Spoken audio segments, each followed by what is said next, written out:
ubutumwa bw'Imana nibukugeraho hari icyo Imana ibigushakaho. Burya wakakwiye kuba wakumvisha ibintu byinshi cyangwa se wakarebye ibintu byinshi, ariko nimba hari ibikugezeho by'ijambo ry'Imana, hari impamvu bikugezeho. Ni Imana yabikoze kugira ngo wumve icyo Imana ishaka muri kino gihe ku buzima bwawe. Yes, Imana iguha umugisha cyane. Nimba ari ikintu kibabaza ni uburyo abantu bakomeje kwirengagiza umugambi wa Yesu.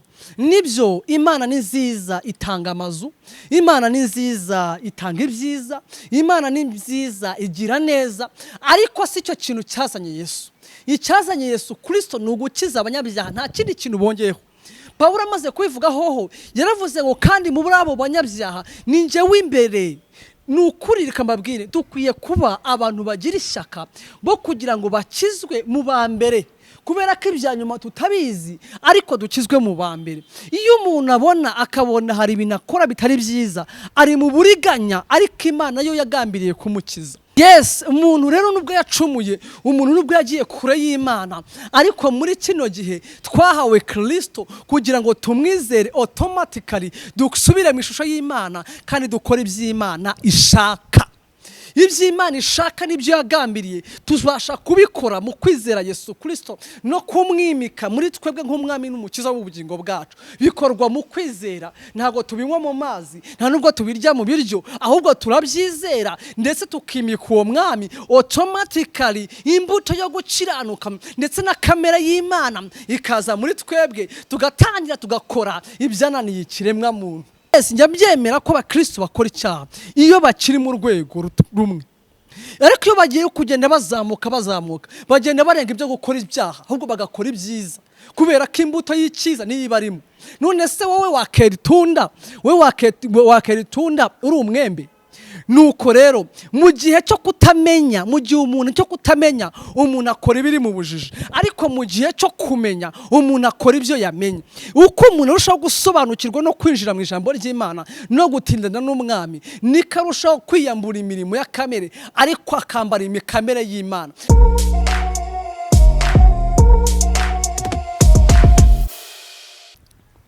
Twongeye kubasuhuza rero abakunzi bacu b'IHIRWE TV.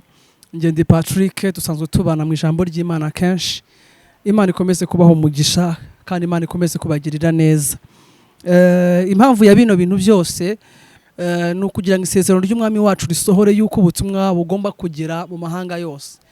Ushobora kugira gutyo utabyitayeho utanabizi, ugasanga urimo kunkurikirana nubwo mwaba muri bakeya. Kumbi ni umugambi w'Imana kugira ngo ubutumwa bubashe kugera ku bantu bayo. Ubutumwa bw'Imana nibukugeraho hari icyo Imana ibigushakaho. Burya wakakwiye kuba wakumvisha ibintu byinshi cyangwa se wakarebye ibintu byinshi, ariko nimba hari ibikugezeho by'ijambo ry'Imana, hari impamvu bikugezeho. Ni Imana yabikoze kugira ngo wumve icyo Imana ishaka muri kino gihe ku buzima bwawe. Yes, Imana iguha umugisha cyane.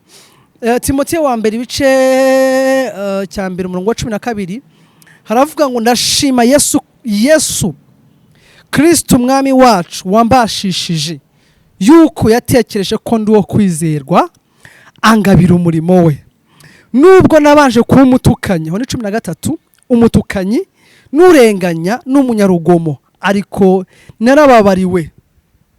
narababariwe kuko nabikoze mu bujiji ntarizera, kandi ubuntu bw'umwami wacu bwarushijeho kunsagirizwa bufatanyije no kwizera n'urukundo rubonerwa muri Kristo Yesu. Iri jambo ni ryo kwizerwa 15. Aha niho mbashaka cyane. Iri jambo ni ryo kwizerwa rikwiye kwemerwa rwose yuko Kristo yazanywe mu isi no gukiza umunyabyaha, muri bo ni jye w'imbere. 16.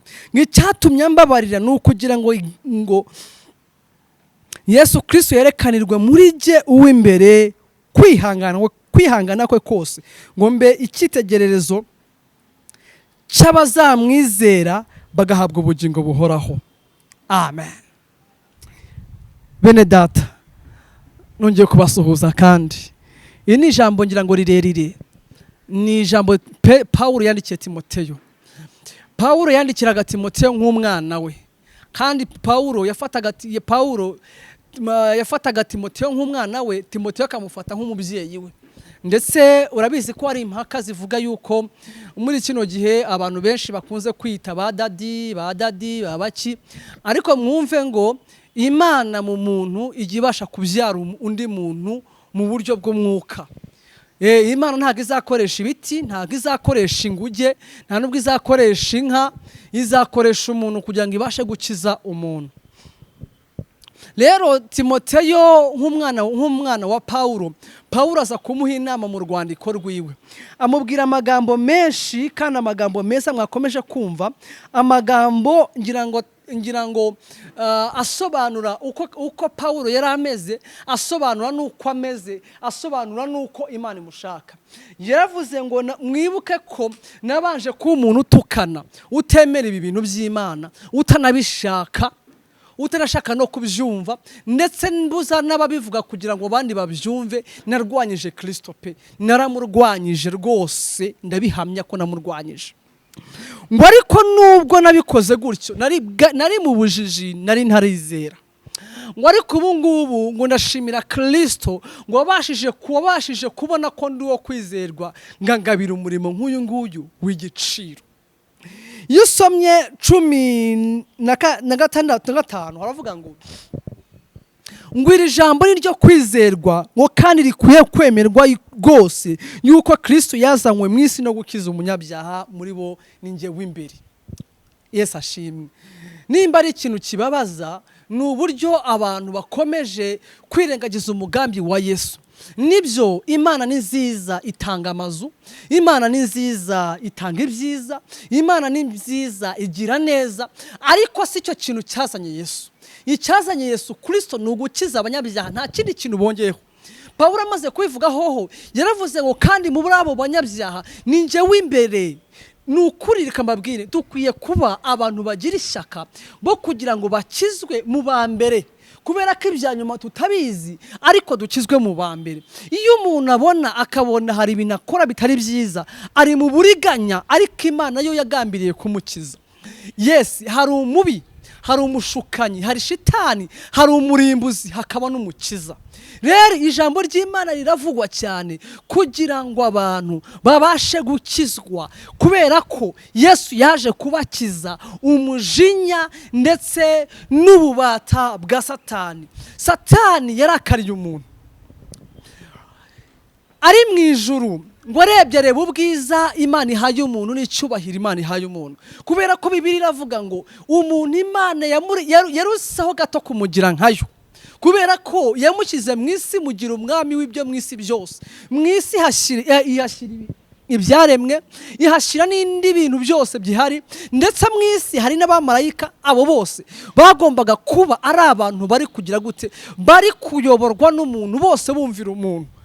Ni ukuvuga ngo yamuhaye ubutware n'ubwiza n'ubwenge, ngo imusumbyeho gato, Imana yasumbijeho gato umuntu. Ngo ariko Satani ngo abirebye, ngo arebe uburyo yabanye n'Imana, aravuga ngo ni ukubera iki Imana yaha umuntu ibimenyetso bingana kuriya, ibintu bingana kuriya yakansiga. Noneho urabizi ko Satani yabayeho mbere na mbere, kandi ni wari uzi ikibi n'icyiza. Bibiliya ivuga iki? Bibiliya iravuga ngo Satani agira ishyari, wamaze kugira ishyari ngo arigomeka. Amaze kwigomeka Imana irabimenya, ariko ntiyakuraho umugambi wo kurema umuntu. Impamvu itawukuyeho ni uko itagomba kugendera ku bushake bwa Satani, yigomba kugendera ku bushake bw'Imana, kubera ko itagira buri gisubizo cy'ikibazo cyaba cyatejwe n'umuntu cyangwa n'ibindi bintu ibyo ari byo byose. Yesu ashimwe cyane. Ni ukuvuga ngo Imana ntigendera ku bushake bw'abantu, igendera ku byo ishaka, kubera ko nigira igisubizo cy'ibibazo byose. Satani araza ateza ibibazo, murabizi. Umuntu agomera Imana, ajya kure y'Imana, ahura n'ibibazo byose n'intambara zose, ariko icyo ntabwo cyari ikibazo, kubera ko Imana yari yateguye Kristo uzagomba gukiza umuntu mu cyimbo cy'Imana, mu rukundo rwayo, umugambi wayo ukazerekanirwa muri Kristo. Kristo akaza agakiza umuntu, akamukiza iki? Akamukiza ibyaha, kubera ko nicyo kintu Satani yateje umuntu kugira ngo atandukane n'Imana. Ni isomo abantu benshi bumva, ariko biratangaje yuko benshi bakibiramiyemo, benshi bakibibayemo. Ni ukuri pe, icyo ejo bundi Imana nyimbwiye akantu gakeza irambwira ngo nago Satani namukura mu isi kubera ko imbaraga ziwe nizo zituma bera bandamya. Nago imbaraga uburyo abantu babayeho n'uburyo abantu batekereza ntibashobora kumenya imbaraga z'Imana hatabayeho imbaraga za Satani. Imbaraga za Satani ni agace gatoya kagomba kugaragaza ubuhangange n'ububasha bw'Imana, bityo abari mu isi bakaramya Imana. Nuko yes, umuntu rero nubwo yacumuye, umuntu nubwo yagiye kure y'Imana, ariko muri kino gihe twahawe Kristo kugira ngo tumwizere automatically dusubire mu ishusho y'Imana kandi dukora iby'Imana ishaka. Iby'Imana ishaka nibyo yagambiriye tuzabasha kubikora mu kwizera Yesu Kristo no kumwimika muri twebwe nk'umwami n'umukiza w'ubugingo bwacu. Bikorwa mu kwizera, ntago tubinywa mu mazi, nta nubwo tubirya mu biryo, ahubwo turabyizera ndetse tukimika uwo mwami automatically. Imbuto yo gukiranuka ndetse na kamera y'Imana ikaza muri twebwe, tugatangira tugakora ibyananiye ikiremwa muntu.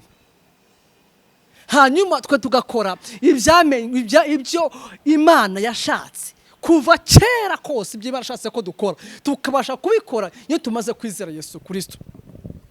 Mbatakubesha, yes, abantu benshi bajya bavuga ngo se ngo abakristo bakora icyaha, abakristo bakora icyaha. Yes, njya byemera ko abakristo bakora icyaha iyo bakiri mu rwego rumwe, ariko iyo bagiye kugenda bazamuka bagenda barenga ibyo gukora ibyaha, ahubwo bagakora ibyiza kubera ko imbuto y'icyiza niyo ibarimo.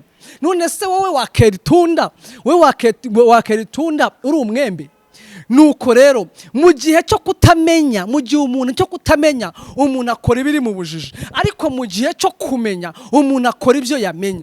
Uko umuntu arushaho gusobanukirwa no kwinjira mu ijambo ry'Imana no gutindana n'umwami, niko arushaho kwiyambura imirimo ya kamere ariko akambara imikamere y'Imana. Nuse kamere y'Imana si muzi ko ari ugukiranuka, ni muzi ko ari ukwera. Tubishobora rero ryari uko dutindana n'Imana twumva ijambo ry'Imana, niko Imana irushaho kugenda itwambika kubwiza bwayo, iduha imbaraga ndetse duhinduka nkayo mu buryo bwo gukora ibyananiye ikiremwa muntu. Burya ba Yesu ntago ari abantu, n'abana b'Imana bafite kamere y'abantu.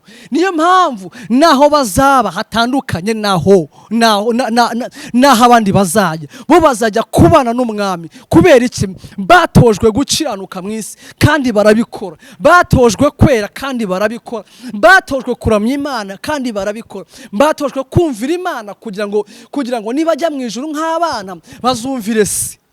Ese reka mbabwire, ubundi ko tuvuga ngo turi abana b'Imana mukaba mwumvira undi, bimeze bite? Ubundi ntago muri kwiyitirira cyangwa ntimuri bibyarwa. Nimba uri umwana w'Imana ugomba kuba ufite imbuto nziza yo kugira gute, yo kumvira so.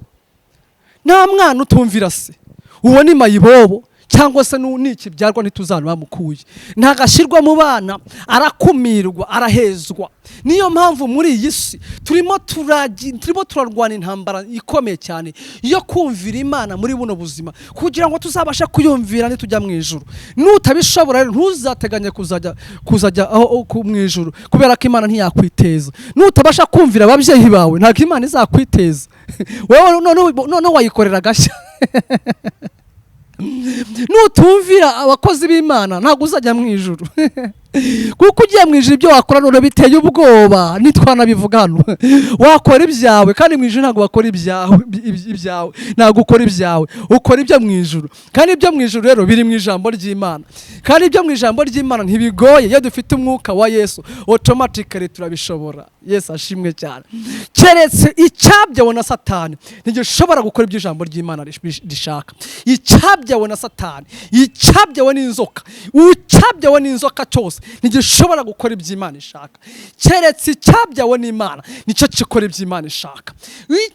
Reka mbisubiremo, icyabyawe na Yesu kizakora ibyo Imana ishaka. Icyabyawe n'umuntu, cyabyawe n'inzoka ntigishobora gukora ibyo Imana ishaka. Niyo mpamvu tubinjiga muri Kristo ngo mukore mu byarwo bwa kabiri, mugire imbuto yo kumvira Imana. Yesu ashimwe cyane. Nimutavyarwa na Yesu ntimushobora kumvira Imana. Yesu niwe wenyine wabashije kumvira Imana, niwe wenyine wabashije gukora ibyo Imana ishaka, niwe wenyine wemeye. Imana yatangaje iravuga ngo ninde wabumbura kino gitabo, abandi bose barabyanga warakibumbura. Uriya mutima rero Imana yarawutunganyije iwuheramo ubushobozi kugira ngo abashaka kuba abana b'Imana babyarwe na Yesu binyuze kwizera. Haleluya. Ndumva nkeneye kuzaganira ijambo ry'Imana rikomeye rikuru cyane, kuko ibintu turi kumva cyane cyane usanga ari byo muri Sunday school kenshi na kenshi. Yesu ashimwe. Nuko rero aravuga rero ngo Yesu yaje gupfira abanyabyaha, ngo kandi muri bo ngo nijye wa mbere, ngo kandi cyatumye mbabarira ngo nukugira ngo nzabe icyitegererezo cy'abazizera ngo bagahabwa ubugingo buhoraho.